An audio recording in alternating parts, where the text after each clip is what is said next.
بسم اللہ الرحمن الرحیم۔ محترم ناظرین، السلام علیکم ورحمۃ اللہ وبرکاتہ۔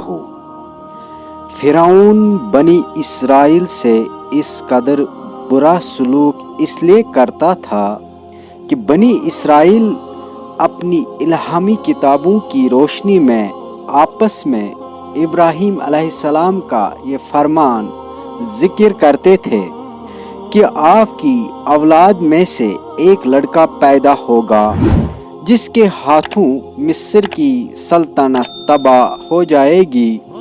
آپ نے یہ بات غالباً اس وقت فرمائی تھی جب مصر کے بادشاہ کی طرف سے حضرت ابراہیم علیہ السلام کی زوجہ محترمہ حضرت سہرہ رضی اللہ عنہا کی عزت پامال کرنے کی کوشش ہوئی، اور اللہ تعالیٰ نے ان کی عزت کو داغدار ہونے سے محفوظ رکھا، واللہ عالم۔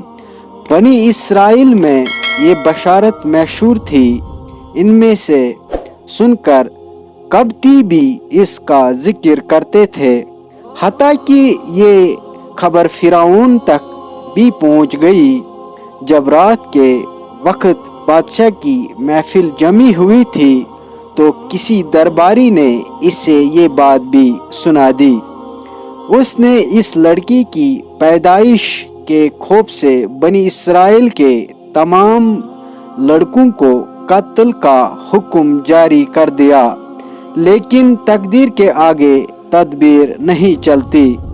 امام صدی رحمۃ اللہ علیہ نے کئی صحابہ کرام رضی اللہ عنہم سے روایت کیا ہے کہ فرعون نے خواب دیکھا کہ بیت المقدس کی طرف سے ایک آگ آئی اور مصر کے تمام قبطیوں کے گھر جلا گئی، لیکن بنی اسرائیل کو کوئی نقصان نہیں پہنچا۔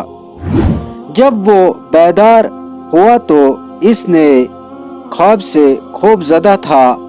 اس نے اپنے کہانیوں، عالموں اور جادوگروں کو جمع کیا اور ان سے اس کی تدبیر پوچھی۔